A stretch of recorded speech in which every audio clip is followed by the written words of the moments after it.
నమస్తే welcome to లియా news. Jaganmohan Reddy హయాంలో జరిగిన ఆడుదాం ఆంధ్ర స్కామ్ పై విజిలెన్స్ విచారణ పూర్తయింది. దీనికి సంబంధించినటువంటి నివేదికను ప్రభుత్వానికి అధికారులు ఇచ్చినట్టు తెలుస్తోంది. దీంట్లో 47 కోట్ల స్కామ్ జరిగింది అంటున్నారు. అలాగే మరి దీనిపై గతంలోనూ రోజా గారు స్పందించారు. ఎందుకంటే దీనిలో రోజా గారు ఆరోపణలు ఎదుర్కొన్నారు. అలాగే అప్పటి శాప్ చైర్మన్ అయినటువంటి బైరెడ్డి సిద్ధార్థరెడ్డి పేరు కూడా దీంట్లో వినిపించిన నేపథ్యంలో అసలు 119 కోట్ల బడ్జెట్తో ఈ ఆడుదాం ఆంధ్ర ఉంటే 100 కోట్ల స్కామ్ ఎలా జరుగుతుంది అని ప్రశ్నించారు.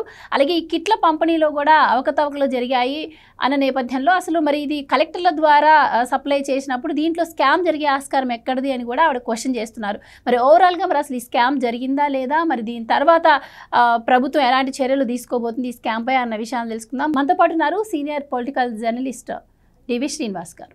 నమస్కారం సార్. నమస్తే సార్. ఈ స్కామ్ జరిగింది అని చెప్పి కూటమి ప్రభుత్వం అధికారంలోకి రాకముందు నుంచి ఆరోపణలు చేస్తుంది. ఆ తర్వాత విజిలెన్స్ ఎంక్వైరీ వేయడం మనం చూసాము. కానీ రోజా గారేమో అసలు ఈ స్కామే జరగలేదు, ఇది కావాలని చెప్పి ఆరోపణలు చేస్తున్నారని చెప్పి ఆవిడ అంటున్నారు. ఇది 47 కోట్లు అని చెప్పి అంటున్నారు, కానీ ఇది 400 కోట్లని కొన్ని మాటలు కూడా వినిపిస్తున్నాయి. అసలు ఇది బడ్జెట్ ఎంత, నిజంగానే దీంట్లో స్కామ్ జరిగే ఆస్కారం ఉందా?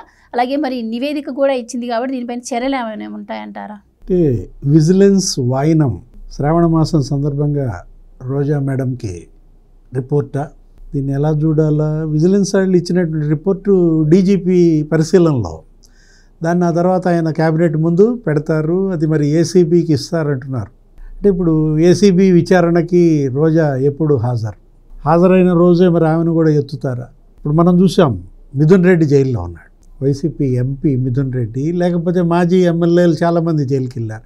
చెవిరెడ్డి భాస్కర్ రెడ్డి, వీళ్ళంతా లిక్కర్ స్కామ్ అనుకోండి, వల్లభనేని వంశీ, లేకపోతే కాకాని గోవర్ధన్ రెడ్డి, మొట్టమొదటి మాజీ మంత్రి, జగన్ క్యాబినెట్లో పనిచేసి జైలుకి వెళ్ళిన మాజీ మంత్రి కాకాని గోవర్ధన్ రెడ్డి. మరి నంబర్ 2నా రోజా? రెండో మాజీ మంత్రి ఎవరు జైలుకి వెళ్తున్నారు అనే రేసులో మరి ముందంజలో ఉందా? ఇప్పుడు అది 113 కోట్ల స్కామ్. క్రీడల శాఖ మంత్రిగా రోజా, అటు శాప్ చైర్మన్గా బైరెడ్డి సిద్ధార్థరెడ్డి. మొత్తం ఏంటి అసలు కరెక్ట్గా ఎన్నికల ముందే దాన్ని ఎందుకు తీసుకొచ్చారు? అంటే వీళ్ళ దోపిడీ కోసమే ఆ ఆడుదాం ఆంధ్ర ప్రోగ్రాం పెట్టారా? అందరూ వందల వేల కోట్లు స్వాహా చేశారు ఆ లిక్కర్ స్కామ్లో, లేకపోతే శాండ్ స్కామ్లో. మరి నా వంతు ఏంటి అని అడిగిందా? అందుకని జగన్మోహన్ రెడ్డి ఆమెకి ఇచ్చిన వాయినమా ఈ 119 కోట్లు? అరే పప్పు బెల్లాల్లాగా తినేశారు. క్రీడా పరికరాల కొనుగోళ్ళకి ఒక 40 కోట్లు ఏమో ఖర్చు పెట్టినట్టున్నారు. ఆ కొన్న క్రీడా పరికరాలు ఒక 3 చోట్ల, ఉత్తరప్రదేశ్, ఢిల్లీ, బెంగళూరు, 6 కంపెనీల దగ్గరే కొన్నారని. అన్నీ నాసిరకం. అరే క్రికెట్ బ్యాట్ ఒక షాట్కి ఇరిగిపోద్దా? ఎంత నాసిరకం కొనుగోళ్ళు అక్కడే కనపడుతుంది. అంటే కమిషన్ల కక్కుర్తితో వీళ్ళు నాసిరకం క్రీడా పరికరాలు కొన్నారని. లేకపోతే ఆ ప్రైజ్ మనీ ఇంకో స్కామ్ అంటున్నారు. ఆడుదాం ఆంధ్ర ప్రైజ్ మనీ 3 స్థాయిల్లో పెట్టారు. ఒకటి నియోజకవర్గ స్థాయి, జిల్లా స్థాయి, రాష్ట్ర స్థాయి. నియోజకవర్గ స్థాయిలో ఎంత పెట్టారు? 30,000, 20,000, 10,000 పెట్టినట్టున్నారు. జిల్లా స్థాయికి వచ్చేసరికి 60,000, 30,000, 15,000 ప్రైజ్ మనీ. రాష్ట్ర స్థాయిలో అయితే 5 లక్షలు, 3 లక్షలు, 1,00,000 వీళ్ళే పంచుకున్నారా? ఆడిన క్రీడాకారులు బయట నుంచి వచ్చిన వాళ్ళు కాదు, వైసీపీ కార్యకర్తలే క్రీడాకారులు, వాళ్ళల్లోనే విజేతలు. అరే మేమేమన్నా తక్కువ తిన్నామా అన్నట్టుగా ఆఫీసర్లు కూడా ఏకంగా వాళ్ళ ఫ్యామిలీ మెంబర్స్నే క్రీడాకారులను చేసి పారేశారు. అంటే వాలంటీర్ల నుంచి ఫేక్ ఆధార్ కార్డులు కూడా తీసుకొచ్చి వాళ్ళని కూడా పార్టిసిపేట్ చేసినట్టు కూడా చూపించారని కూడా అంటున్నారు. అది కూడా జరిగే ఉంటుందంటారా? అంటే దొంగ బిల్లులు పెట్టుకున్నారు. ఆ ప్రకాశం జిల్లాలో శాప్ అధికారంట, అతనేంటి అదే క్రీడల అధికారి, అతను కుటుంబ సభ్యుల్ని పెట్టేసుకున్నాడు విజేతల లిస్టులో. అంటే జిల్లా స్థాయిలో, మరి రాష్ట్ర స్థాయిలో ఇప్పుడు మనకి మీకు ఒకటి గుర్తుండే ఉంటుంది, ఒక మహిళ నందిగామలో కేసు పెట్టింది. R&B ఇంజనీర్ ఒకడు కడప డిప్యుటేషన్ మీద శాప్కి వెళ్ళాడు. అతను కియా కార్ ఇండస్ట్రీ పక్కన పెనుగొండ మండలంలో కొన్ని ఎకరాల భూమి కొన్నాడు. ఎక్కడి నుంచి అంత భూమి కొనగలిగాడు? అక్కడ రేట్ ఎంత? కియా కార్ ఇండస్ట్రీ దగ్గరలో. అంటే ఆ భూములు ఈ మహిళ పేరు మీద పెట్టాడు. పెడితే అతని భార్య, అత్తగారు పోయి ఆ మహిళను కొట్టారు. మా ఆస్తులు, మా భూములు, మా ఆయన నా పేరు మీద పెట్టాలి, మా అమ్మ పేరు మీద పెట్టాలి, నీ పేరు మీద ఎట్ట పెడతాడు, అవి రాస్తావా చేస్తావా? ఆ అమ్మాయి కేసు పెట్టింది, ఆ నందిగా మహిళ, కడప R&B ఆ శాప్ ఇంజనీరు మహిళ. ఆ అమ్మాయి కేసు పెడితే బ్యాంక్ అకౌంట్స్లో 12 కోట్లు బయటపడ్డాయి. ఇతనే చెప్పాడంట, ఏంటి 3 అకౌంట్లలో 12 కోట్లు వేసాను అని, అంటే క్యాష్. భూములు సరే, భూములు మళ్ళా మాకు రాంచుకుందామని వెళ్తే 12 కోట్లు బయటపడి. అంటే ఒక ఇంజనీరు ఒక జిల్లాలో 12 కోట్లు అంటే అసలు ఇంకా ఆయన స్నేహితులు అని చెప్పాడంట.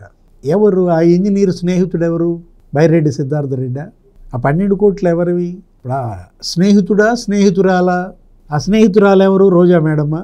అంటే ఇప్పుడు ఎలా వీళ్ళు ఆ శాప్, కొత్త శాప్ చైర్మన్ రవినాయుడు బాధ్యతలు చేపడుతున్నాడని ఆ ముందు రోజే ఫైళ్ళు తగలబెట్టారంట. తగలబెడితే ఏమవుతుంది? రిట్రీవ్ చేస్తారు, మళ్ళా తెప్పిస్తారు, మళ్ళీ వాటికి వస్తాయి.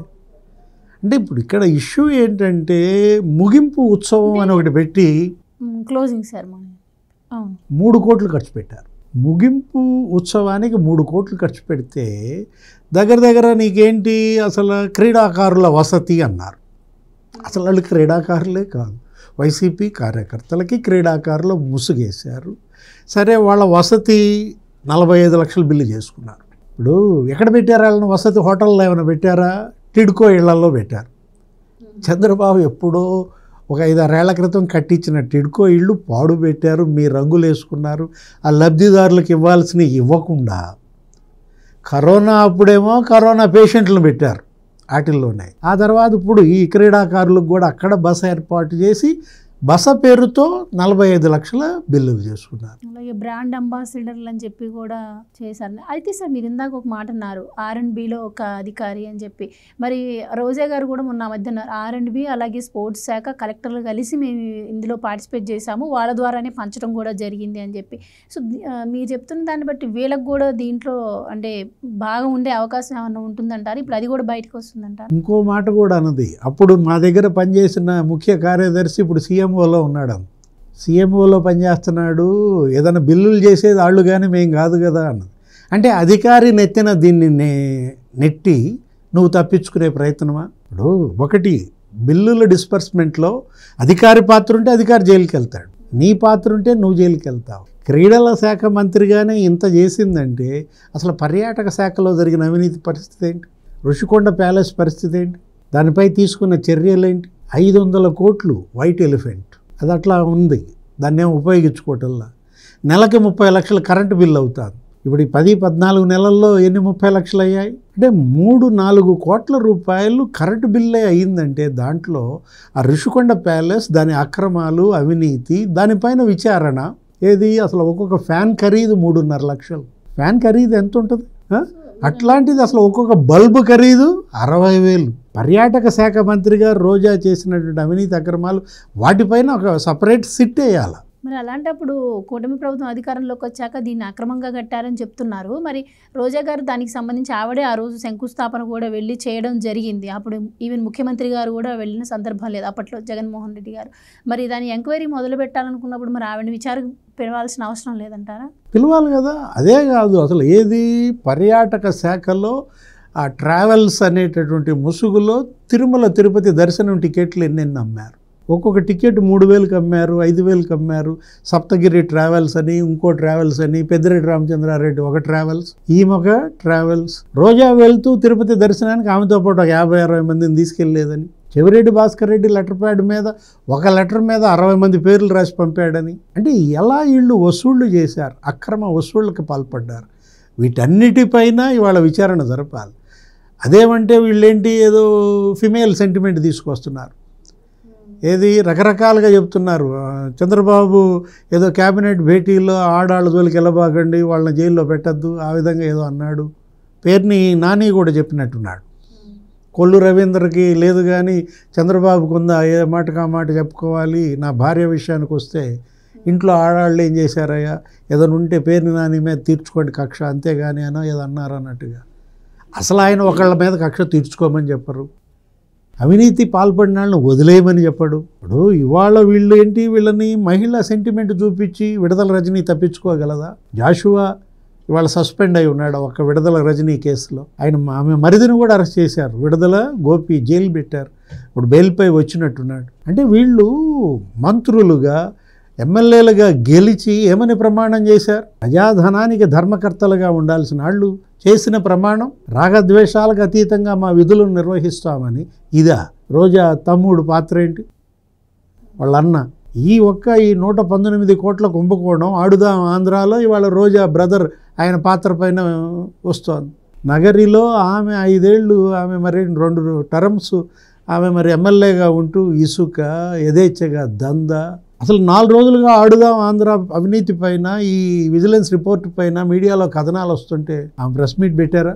మాట్లాడారా? మొన్న తిట్టింది గాల్లో గెలిచారు, గాల్లో డాష్ డాష్ అంది. ఇప్పుడు దాని ఫలితం అంటే ఏ విధంగా వీళ్ళు జగన్మోహన్ రెడ్డి అండ చూసుకుని మొత్తం దొంగలు ఊళ్ళు పంచుకున్నట్టుగా అప్పటి జగన్మోహన్ రెడ్డి క్యాబినెట్లో మంత్రులంతా శాఖలు పంచుకుని దోచేసినట్టుగా కనపడుతుంది.